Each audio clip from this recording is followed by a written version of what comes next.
commonly known that many of our nation's early citizens had fled Europe and journeyed to the colonies to find religious freedom. But what role did the local church play in the founding of our nation? Did church pastors and ministers engage in the battlefield and the political arenas of their day? And how has American clergy historically responded to issues such as slavery and civil rights?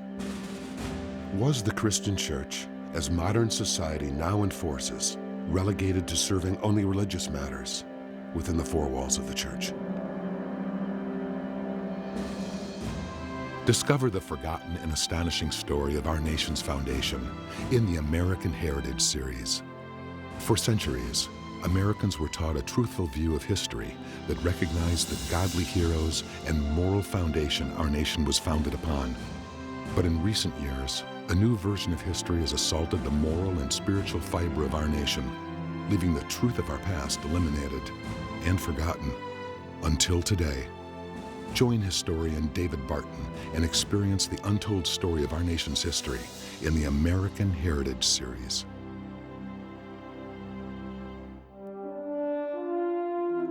During the Revolutionary War of the 1700s, the local church, pastors, and clergymen played a pivotal role in the founding of our nation. But how did the church respond to such lingering issues as slavery and civil rights? Is there still a role for churches and pastors to play in today's political arena? Discover our nation's godly history in the American Heritage series. America, this is your heritage. Pastors were a substantial influence in America achieving its independence, but they were also just as substantial in helping America get its constitutional form of government. Right. So pastors were involved across the board in all aspects of culture, all aspects of society. They didn't have this carve-out like we do today that says, oh, you can't talk about that, you can't get involved in that. A citizen was eligible to be involved in every aspect of life and culture. Pastors were citizens, they could be involved. Now today, we've made them less than citizens. Well, since you're a pastor, you can't talk about that, you can't say that. Everyone else gets free speech, but you're a pastor, so you can't talk about that, you can't say that. So we've carved out and made pastors less. 180 degrees, 180 degrees again. That's right. Because once we got out of the American Revolution, we were governing ourselves under the Articles of Confederation. That was okay as a starting place, but it was a terrible form of government, really weak, really inefficient. It couldn't fund itself, it had no enforcement mechanism. So preachers that were serving in the Continental Congress, folks like John Witherspoon, who's a signer of the Declaration, but he's a minister of the gospel, he was one of the first to start saying, we've got to get rid of this form of government, we've got to go to something much better. We need a constitutional form of government. Right. So the whole movement toward getting the Constitution, preachers were right in the forefront of leading that movement. And so as we moved into that period of the Constitutional Convention, actually creating and drafting the Constitution, preachers were still giving input on the things that needed to be in it because, again, just as in the American Revolution, they were some of the great intellectual sources in the founding era. Let's consider the impact of pastors on America's worldview 2 centuries ago. Today, we say that the Bible relates to every area of life, but back then we proved it in a manner that we rarely do today. We can see this simply by examining the sermon topics of earlier generations. And we have literally hundreds and even thousands of published sermons from early America. By the way, a published sermon like these represents only a small fraction of all the sermons preached in those days. Unlike today, where sermons are taped and put on file and reproduced on demand, 2 centuries ago it cost a considerable amount in both time and money to publish a sermon. So unless the demand for that sermon had been especially high from those who had heard it, it was not published. Therefore, a published sermon was a sermon that had had a significant life-changing impact on the listeners. The topics of these early sermons demonstrate that the church truly believed and taught the nation that there was nothing in all of life that the Bible did not address either directly or indirectly. For example, in 1755, when New England suffered an earthquake, the sermons following that event addressed earthquakes. In other words, the church said, we've just had an earthquake. What does the Bible teach us about earthquakes? And you can see from the title that this was a 5-part sermon series on what the Bible said about earthquakes. This sermon is from 5 years later. The topic is the Great Fire in Boston. In other words, there's just been a tragic event, What principles does the Bible provide to deal with this tragedy? By the way, these two sermons were preached by the Reverend Dr. Jonathan Mayhew, one of the ministers specifically cited by John Adams as being behind our independence. And here's a sermon on a solar eclipse. I can safely say I've never heard a sermon on a solar eclipse. Yet it's amazing how many verses there are in this sermon that specifically address eclipses, the sun being darkened or the moon being darkened. You see, the church taught the nation a practical Christianity. No matter what occurs in any area of life, go to the Bible first, for it has the answers. And although this sermon is from 1851 and obviously not from the founding era, it still maintained a relevance to real life. Notice the topic, a sermon on a moral view of railroads.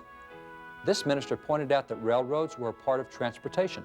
And after he went through what the Bible taught about transportation, he then showed how railroads fit into God's overall transportation plan. Returning back to the founding era, this sermon is on the infirmities and comforts of old age. This doesn't seem to be a popular sermon topic today, yet we all know that aging has its challenges. And since aging has been going on since the beginning of mankind, don't we think that God might offer advice on the issues of aging? Indeed He does, and it's given here in this sermon. 2 centuries ago, we also had sermons on topics that might cause many to raise their eyebrows today. For example, this is called an execution sermon. It's a sermon preached on the execution of Henry Blackburn for the murder of George Wilkinson. You mean that when someone was put to death, we had a sermon on it? Yes, and often such sermons were based on the passage in Romans 13 where the Scriptures declare that God has given the sword to civil government. The sermon would investigate whether an execution was a proper use of the sword by civil government. This type of sermon was considered an occasional sermon, for it was a sermon that was preached because of a significant occasion. But there were also many types of sermons that were called annual sermons, sermons on specific topics preached annually. This annual sermon is called an artillery sermon. Once a year, the military assembled together and had a minister address the military to lay out from the Scriptures the proper role of the military. This clearly is a biblical subject addressed in both the Old and the New Testaments. Even John the Baptist had specific instructions for soldiers and officers as he was baptizing. I can't help but just be impacted by the role reversal. Mm-hmm. There was such influence there. There was absolute influence held by the ministers of the gospel, and for the purpose of the spreading of the gospel, and for the purpose of creating our nation. And now a pastor, modern day, is even restricted from the pulpit to do what Congress asked the pastors to do by spreading the word about certain things that needed to be distributed through America. Well, pastors are even being emasculated by the documents they themselves created that have now been turned on their head. Wow. I mean, if you go, you have the Declaration. Pastor's a really huge part of that. As a matter of fact, this rarely gets pointed out, but of the 56 signers of our national birth certificate, Declaration of Independence, 24 of the 56 held what are called Bible school or seminary degrees. So roughly half the signers of the Declaration have been trained for the ministry. Well, that's fairly substantial influence. Yeah. Then you move to the Constitution. They had substantial influence there. Again, 44 of them were involved in the ratification process. States held ratification in the churches, etc. Now you move into the original form of government, the original constitutional form of government. First time the federal Congress meets. You got ministers right there again. As a matter of fact, the man chosen by his peers to be the first ever Speaker of the U.S. House of Representatives was a minister of the gospel, Frederick Augustus Muhlenberg, first Speaker of the House. His brother was in Congress with him, and that was John Peter Gabriel Muhlenberg, who was also a preacher of the gospel. These two guys worked on forming the Bill of Rights. As a matter of fact, the first 10 amendments of the Constitution, the Bill of Rights, there's only 2 signatures at the bottom of the Bill of Rights, and one is Reverend Frederick Augustus Muhlenberg. So our Bill of Rights, now we're being told, Bill of Rights, separation church and state, you preachers can't say anything. Oh Wait a minute, time out. We don't even have the Bill of Rights if it wasn't for preachers like Frederick Augustus Muhlenberg being in a leadership position, exerting what he did. So now the very things that faith and that people of faith and that ministers have created have now become a club to beat them back out of the very arenas that they gave freedoms to the rest of us in. It's unbelievable. During the Revolutionary War of the 1700s, the local church, pastors, and clergymen played a pivotal role in the founding of our nation. But how did the church respond to such lingering issues as slavery and civil rights? Is there still a role for churches and pastors to play in today's political arena? Discover our nation's godly history in the American Heritage Series. America, this is your heritage. When the Constitution was finished in Philadelphia, it then had to go to all the states to be ratified. So they head to the states for ratification. At the state ratification conventions, several of the states held the ratification for the U.S. Constitution in a church. That's where they held their convention. Massachusetts, North Carolina, the ratification conventions were in the church. Wow. You'll also find in the records that they opened with prayer. Prayer was a regular part of what they did. So in ratifying the Constitution, the church was again recognized as being significant. As a matter of fact, you'll find that the delegates to ratify the U.S. Constitution, 44 delegates, to approve the U.S. Constitution were ministers of the gospel. They were sent by their towns as their delegates, as their choice, as their selection to go ratify the Constitution. Here's another annual sermon. It's called an election sermon, and it's the longest traditional form of annual sermon in America. The first election sermon was preached in 1634 in Virginia, and for each year thereafter, right up until the 20th century, an annual election sermon is preached in pulpits across America. We understood that we had a dual citizenship. We indeed were citizens of heaven, but we also were citizens of earth. And God had placed us here in this country with a stewardship government that belonged to we the people. So what did God expect of us in our stewardship capacity over the civil government He had given us? What did He expect of us in the selection of our leaders? What did the Scriptures teach about this process? For almost 3 centuries, this was an annual sermon topic in America. I think you'll recognize the names in this sermon. It's a sermon preached before John Hancock, signer of the Declaration and the first governor of Massachusetts, and before Samuel Adams, also a signer of the Declaration and the first lieutenant governor of Massachusetts, and before the Council and Senate and House of Representatives of that state. Did you realize that in many states they began their legislative session by inviting a minister to preach a sermon addressing the biblical principles of lawmaking? Of course, the Bible offers much guidance on this topic, for not only is God the great lawgiver, but many heroes of our faith were also lawgivers, including Moses, Joseph, Daniel, and many others. These sermons, preached in legislative chambers, included a number of our founding fathers. For example, this sermon was preached before Samuel Huntington, the governor of Connecticut and a signer of the Declaration of Independence. This sermon was preached before Caleb Strong, the governor of Massachusetts, and one of the delegates at the Constitutional Convention who framed the Constitution. This sermon was preached before Oliver Wolcott, the lieutenant governor and then the governor of Connecticut, and a signer of the Declaration of Independence. And there were many other sermons involving our founding fathers. The very document, the Bill of Rights, drafted and signed by pastors, influenced by pastors, is being used to keep them out of the arena that document created to give us a freedom. That's right. Separation of church and state, when that was given to us, it was given to us as an assurance. Jefferson gave it. It was an assurance that the government would not stop a public religious activity. Correct. Now we use separation of church and state to stop every public religious activity. Right. Bill of Rights was given to us to make sure we had free exercise of religion. Now the Bill of Rights is given to us to make sure you can't express your religion in a public place. We have free speech, but that doesn't include religious speech. Wow.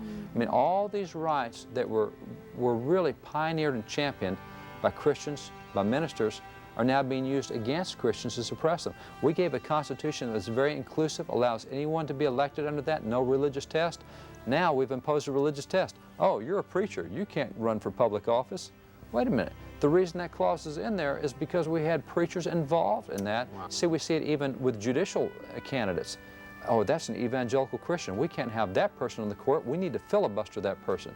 And I've personally witnessed filibusters be conducted simply over the evangelical faith of nominees. One was a Sunday school teacher. We can't have that as a federal judge. One had a testimony on a website of what God had done in changing life. We can't have that person as a federal judge. So here, people of faith make sure that religion is not an issue, that anyone can run for office and be in office. And now, the very clause they created to do that has been flipped on its head to say, oh, you're religious, you can't be in office. 180 degrees different than the original intent. How come? we buy into it. No, We've how been come? told. Yeah. That's it, because we Yeah. the people believe that separation of church and state means you don't do religious stuff in public. We believe that a pastor shouldn't say anything political from a pulpit. Now wait a minute, time out. We've had pastors in America for 400 years. For 350 years, they could say anything they wanted to from a pulpit because we believed in free speech. Plus, we believed that a pastor did not account to the government for what he said. He counted to God and to his congregation for what he said. Wow. If that pastor said something that's wrong, his congregation will take him down and he'll answer to God. Now, if a pastor says something wrong, the IRS will take him down. Yeah. Now, since when did it become the responsibility of the government to monitor what's said in a pulpit, to care about what's said in a pulpit? It doesn't monitor what's said in free speech, it doesn't monitor what 527 groups, it doesn't monitor what political groups do, but we're going to monitor what pastors do. Unbelievable. And notice this sermon, a voice of warning to Christians on the ensuing election of a president of the United States.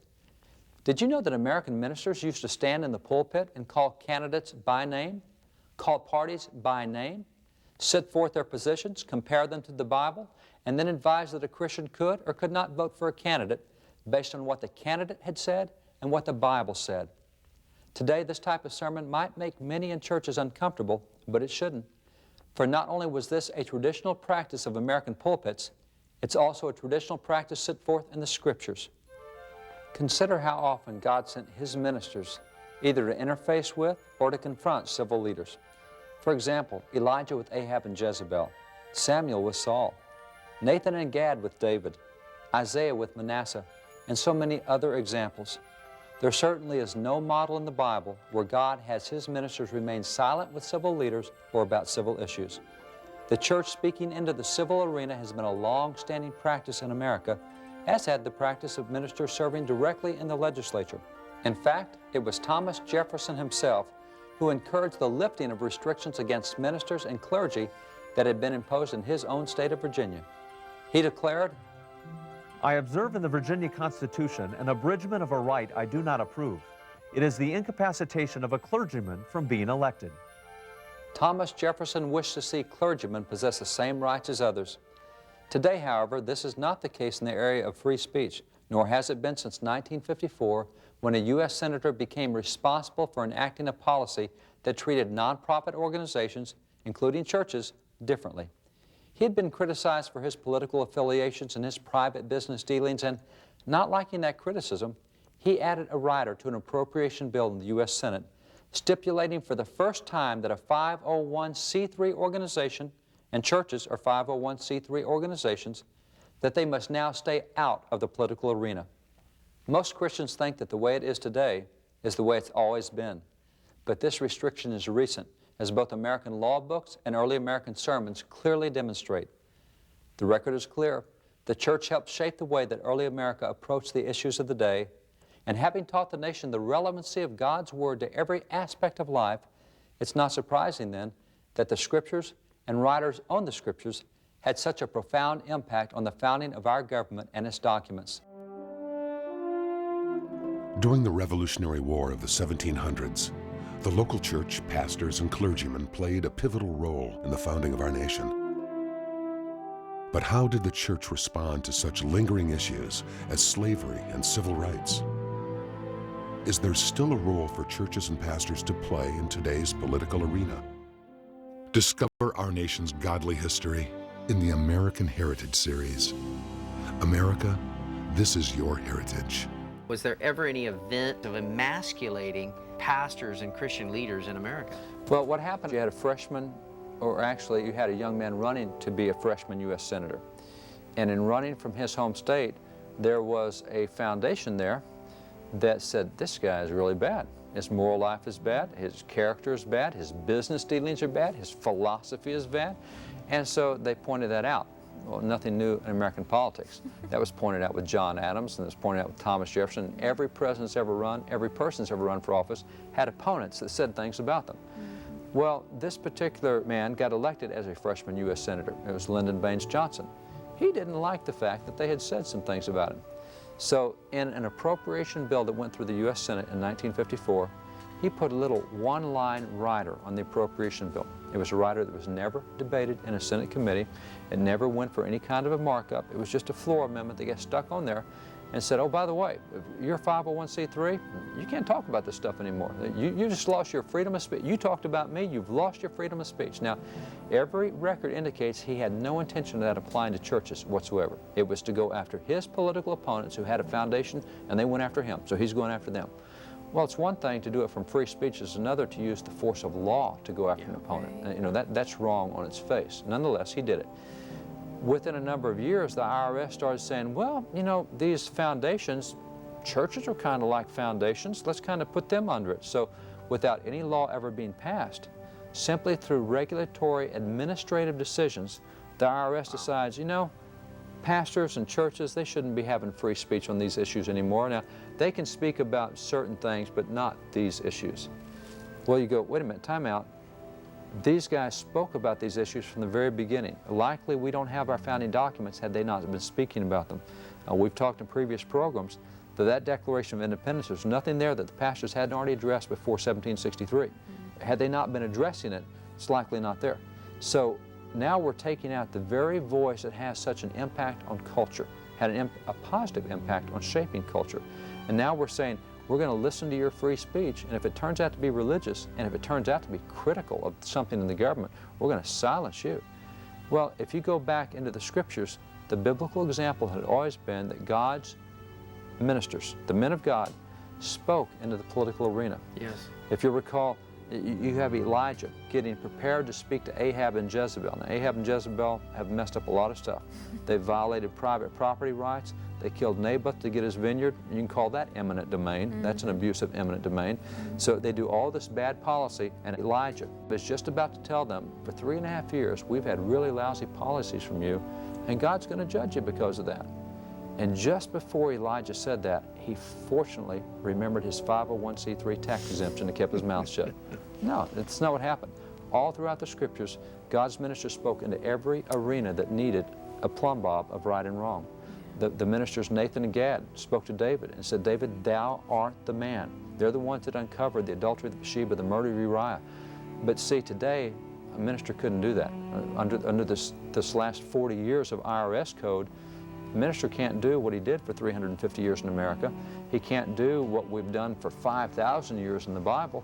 As a matter of fact, in USA Today, where we have this great free speech, which we love and cherish, it's a great thing, Jesus Christ could not walk into an American pulpit today and repeat what he said in the New Testament when he called Herod an old fox and he called the civil leaders a bunch of whitewashed sepulchres. Wow. If he did that today, Jesus Christ himself would be called up by the IRS. That was never the design of free speech. That was never the design to muzzle the role of pastors. But what's happened is we've allowed secular folks to tell Christians how to think and act and behave. What legacy will we leave the next generation? Many argue that the next generation is not our concern, for Christ will return before that. But it's important to recall that every generation since Christ was on earth has believed that Christ would return in their generation. So far, they've all been wrong. But nonetheless, we're told in 1 Thessalonians 5:2 to expect his return as a thief in the night. Yet regardless of what our eschatology might be, Jesus has clearly told us all in Luke 19:13 to occupy until he comes. Therefore, we should heed the warning delivered to citizens in 1803 when the Reverend Matthias Burnett charged, Finally, ye whose high prerogative it is to invest with office and authority, or to withhold them, and in whose power it is to save or destroy your country, consider well the important trust which God has put into your hands. To God and posterity you are accountable for them. Let not your children have reason to curse you for giving up those rights and prostrating those institutions which your fathers delivered to you. it's time for Christians to re-engage in civil stewardship from a biblical viewpoint, a viewpoint long understood by previous generations. It's time for Christians again to become salt and light in every arena of society, including the civil arena, and to influence society through acts as simple as voting. Indeed, the Bible reminds us that when the righteous rule, the people rejoice. But the righteous can't rule unless some of the qualified ones are willing to run for office, and unless the rest of us are willing to get out and elect them when they do run. Psalms 33:12 declares that blessed is that nation whose God is the Lord, and if America does not stay blessed, it will be because Christians did not stay involved. So let's get involved. Let's make a positive difference in America again. There's a great scripture in Romans 12, verses 1 and 2. In the King James, it says, be not conformed to this world, be transformed. And the Phillips I love this. Phillips translation says, don't let the world around you squeeze you into its own mold. Yes. And that's what's happened to churches and pastors and Christians, because now, if Congress were to suddenly repeal that IRS code, that provision that says that you can't speak about these, if suddenly churches had the right to do what they did for 360 years, if churches had the right to do what the Bible is filled with, examples of ministers speaking in those areas, suddenly if that became legal again, pastor's going to stand up in church and he's going to say something about political stuff. He's going to say, you know, there's a policy going through Congress right now that is a wrong policy. Here's what the Bible says about it. And there's candidates running trying to promote this wrong policy, and that's wrong. If he says that right now, let's say it was legal, who's going to jump him? 90% of the church. Preacher, you shouldn't be talking about that stuff in the pulpit. Why?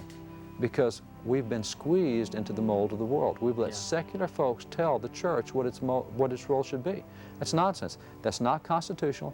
It's not historical. It's not biblical, but we've bought into it. Yeah. You know, if we didn't have clergy speaking out, we don't have America as we know it today. Our pastor says it, don't be conned into a form. Yeah, that's it. Don't be conformed to this world. Conned into a form. Conned into a form. Yeah. And you know, I think that ultimately what we're discussing is the role of pastors that was so prominent prior to the Revolutionary War, after the Revolutionary War, going in the formation of the Constitution of the United States, and today, pastors are but a shadow of the influence that was held by them in the founding years of our country. They were the most important figure in a community. They were the chief educator. They set the tone for that community. They were the intellectual leader in that community. They were the courage and the backbone in that community. They would stand up against wrong, whether it was in civil government or in some other institution. And now we've just kind of squeezed it into a little squeaky voice back in a corner somewhere, almost like a nuisance voice. It's such a different role for the church. It needs to get back to what biblically and historically and constitutionally that it's always been. For more information on the American Heritage Series or to find books and other resources, visit wallbuilders.com. Through the American Heritage Series, renowned historian David Barton communicates our nation's forgotten, godly foundations and encourages us to once again view history through a truthful lens. For only when we recognize and embrace God's hand in our history can America become all that it was intended to be. Through Wall Builders, historian David Barton seeks to rebuild the walls of America's unique religious, moral, and constitutional heritage by educating the public and encouraging people of faith to become active in strengthening America's great foundations.